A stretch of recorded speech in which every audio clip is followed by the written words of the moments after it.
Greetings and salutations, everyone. I hope you're all doing well today. Today I've got a very unique yet terrifying upload to share with you. I've got a subscriber Dogman encounter and a couple from Pennsylvania. One is very unique and a little abnormal, if you ask me. You'll see why. Before we get into these encounters, though, a couple links I'd like to share. As you know, I rely on my Patreon, my PayPal, and my merchandise to help this channel to continue to grow and go. All of those links are in the description below. I also have a second channel for creepypasta, fanfiction, and scary voice acting. Stories that really don't fit on this channel. Now, if that's anything you're into, follow that link and give those stories a listen. You may just enjoy what you hear. I also started a GoFundMe page to help raise some money for December 3rd. I'm having decompression surgery. For those who are new, I was diagnosed with a terminal illness a couple years back, and I have severe neuropathy in my legs. I take a lot of medication for that, and it's not doing anything and having a negative effect on my kidney and liver, so the next course of action is this surgery. I do have insurance. I am responsible for 10% of the surgery. If you want to know more, the link to the GoFundMe page is in the description below. It's detailed in that. And if that's anything that you're willing to help with, it would be greatly appreciated. Now, I've taken enough of your time.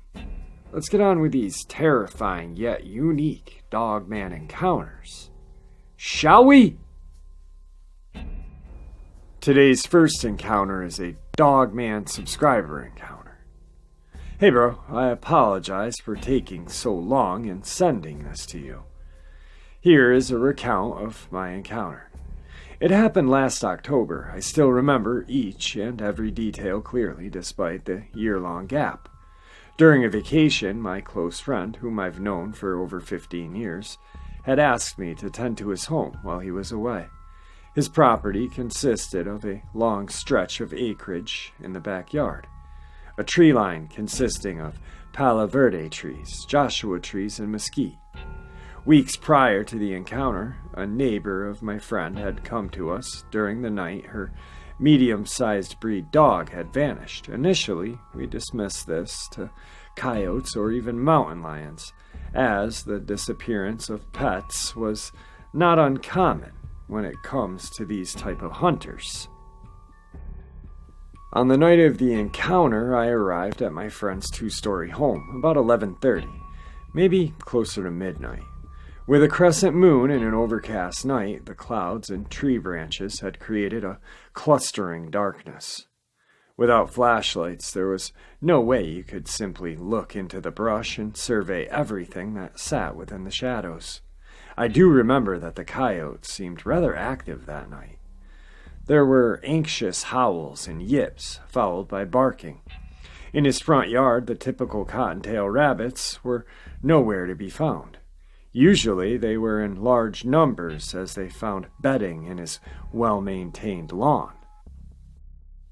After checking that all the rooms were undisturbed and secure, I gradually made my way to the backyard. Here he had chairs and tables set up for when he entertained guests. Luckily, he also had security lights rigged.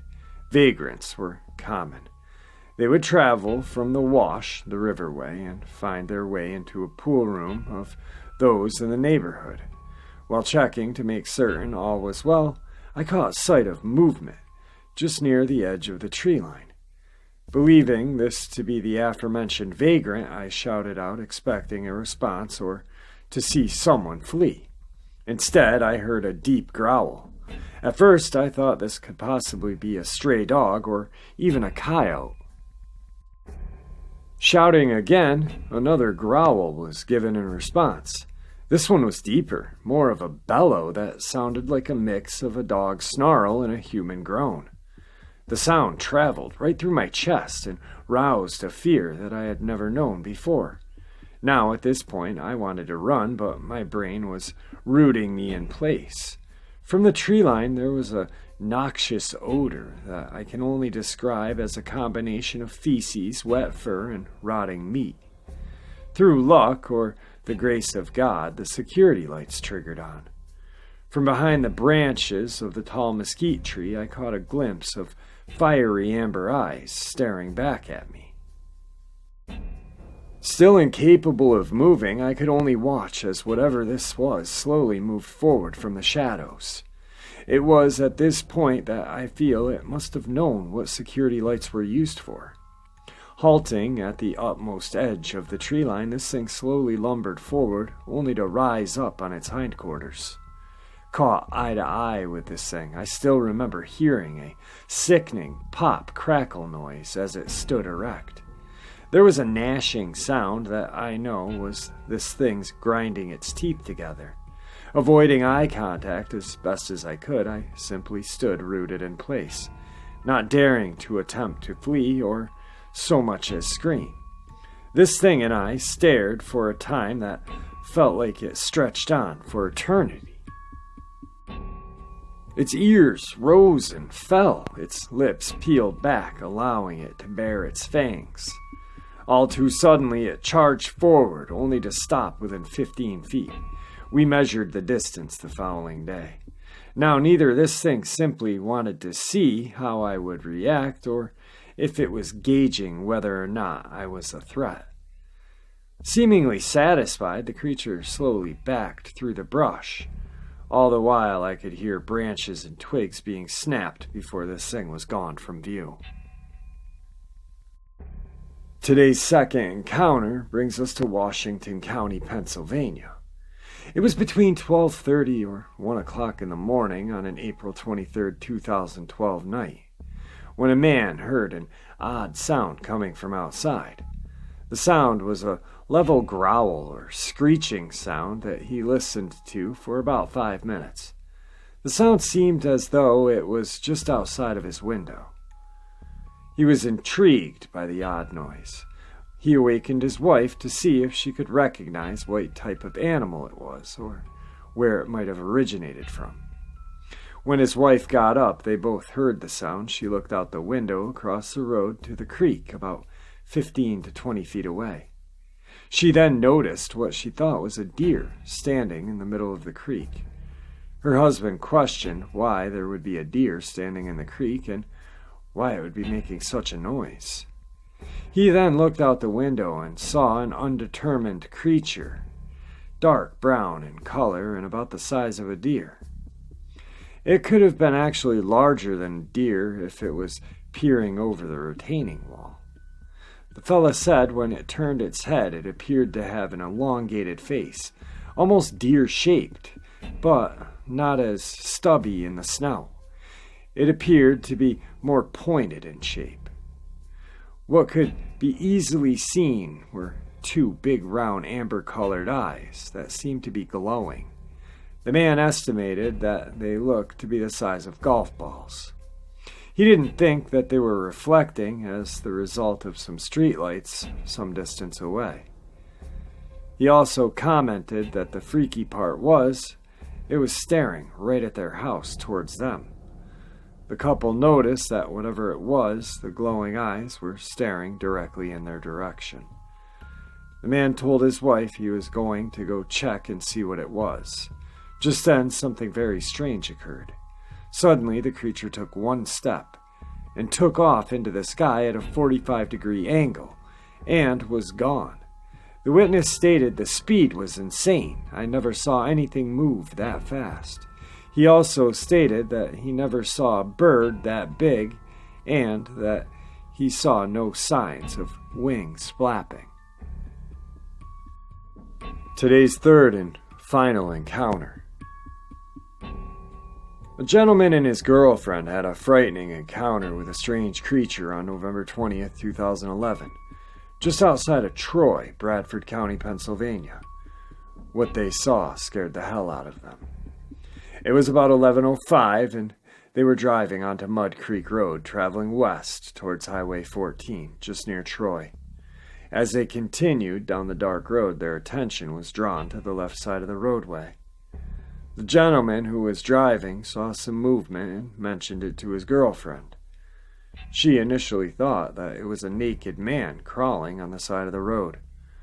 The driver decreased his speed, swerved his truck in the middle of the road, and directed his high beams onto the subject. The driver stopped about 30 to 40 feet away. They soon realized that this was not a person, but instead a creature that was crawling very low to the ground. As they watched, the creature moved into a squatting position with its back completely straight, somewhat like the stance of a kangaroo. The arms of the creature were held tightly to its body. What looked like long claws that resembled the talons of an eagle were clearly visible. The claws were estimated to be about 8 to 10 inches in length. One claw was shorter than the other 3. The creature had a very muscular body. The head of the beast appeared to be oversized and shaped like that of a wolf. At the top of its head were 2 pointed bat-like ears that looked to be about 4 to 6 inches long. The entire creature, according to them, was covered with a dull, wrinkly, dark black skin. The man described seeing large canine-like teeth in its mouth. The eyes of the creature were about the size of a silver dollar. They were shiny and black. The man stated that even though he had his high beams directed on the creature, the eyes didn't reflect anything at all. The man then said he looked over the body during a 12-second encounter and for some reason thought the creature should have wings, but none were apparent. In the squatted position, the creature seemed to be about 5 feet tall. At this point, the creature was in the left-hand lane of the road and about 1 to 2 feet onto the pavement. As the couple watched in amazement, the creature began to stretch its body. The gentleman said that at this point the animal started to stand up on its back legs while also falling over onto its front. The driver said that in this position the creature seemed to be about 7 feet tall. The animal then fell over onto all fours. They observed the front claws of the creature were now 2 feet across the center line of the highway, while the back feet remained 1 to 2 feet from the edge of the road. The creature then turns its head to the right and looked toward the vehicle. The driver then states it looked directly at them with a horrifying expression, like it was panicked. The fella saw it take a deep breath. He had the feeling the creature didn't realize it was being observed, and when it realized it was like it was caught doing something. Once it realized it was being observed, it leaned back slightly and then reached forward with its claws. The creature then took one tremendous leap and cleared a 7-foot embankment and moved out of sight into a wooded area. The man estimated the leap was about 40 feet long. As it was in process of leaping, it was perfectly straight and held its front claws forward. The legs, as it was leaping, were only slightly larger than broomsticks, or about the size of a walking crane, and very long. Then, just a second after the creature was gone from sight, something else very odd happened. A large bird, possibly an owl, suddenly rushed at the passenger side window, almost hitting the glass, then took off and did not return. It happened so fast they were unsure if it was an owl or not. The witnesses indicated that this creature appeared to be changing form. The driver said its shape was nothing like when it was squatted. The woman stated that it shaped into a different form. She thought it was dark brown in color and looked like a werewolf with a little back hair. She estimated it when it was leaping into the woods. She thought it was over 9 feet tall. The woman, while reluctant to say, I think it was a man changing into a werewolf. The man, after the experience, went onto the internet to try to figure out what he saw, and states the closest way he could describe the creature would be a gargoyle with no wings. The man then comments, I will never forget what I saw that night. Wow, guys, what did I say? 3 definitely unique and terrifying encounters. The subscriber encounter was definitely terrifying. I couldn't imagine getting that close to a Dogman. I remember when my encounter happened, I was probably 30 to 40 feet away. I was on the side of the road. So the road distance, it was a 2-lane road. And then there was probably another 10 feet to 15 feet. And it was probably 5 to 6 feet into the woods they were. What I could see, there was either 3 or 4 of them. Looking at all different levels too. Some were standing, some were on all fours. So I was about 35 to 40 feet away. And that's terrifying enough. But to be 10 to 15 feet away and actually have a visual, like a straight on visual. I did have a visual. Mine were eyes, the noises they were making. But to have a description where you could actually see just everything that close is absolutely terrifying. And then as it's standing there looking at you, like it's sizing you up, it's just crazy. I think he was absolutely right. It either wanted to see if he'd run, maybe to play a game of chase, and who knows what happened after that, or just to size him up and see if he was a threat. The second encounter, real creepy. I can't imagine just waking up and looking out your window and there's this huge thing staring at you. Note that it didn't have wings, but it jumped. They had a 45-degree angle. And what I think happened is when it jumped, it kind of disappeared into the foliage, possibly jumped into the trees.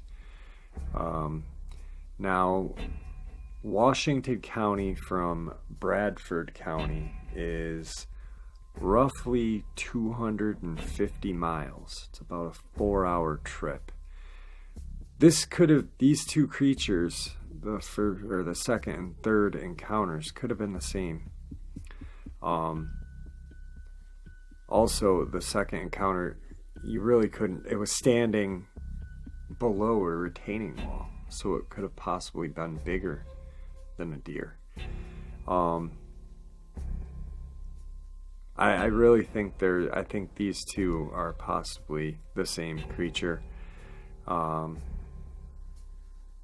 because of the ability to jump, being so close together. I mean, in layman's terms, a 4-hour drive is not really close, but with these things, these creatures, cryptids, travel is very easy if the woods are accessible for them. 4 hours is nothing. I mean, God, when I was healthy, I used to hike for hours, and it didn't seem like anything, and you put miles down. So, I don't know. I think these two are very similar, either the same creature or very similar, or the same breed or variant, however you guys want to call it. Definitely unique. Or uniquely terrifying. Anyway, I hope you guys enjoyed these 3 encounters as much as I enjoyed sharing them with you. Just something brief. I want to thank everybody who has donated to the GoFundMe page. There's, I think, 45 of you guys now. And I have reached $2,000, a little more than $2,000, with the money that I have and or had saved, and the money that I got for my comic books. I'm about $1,900. Last time I gave you guys an update, I was like $2,400. You guys have really helped me out a tremendous amount, and I appreciate it. Also, I have mentioned in the thank you notes that I've sent out to everybody who has donated that I'm going to be compiling, or I have compiled a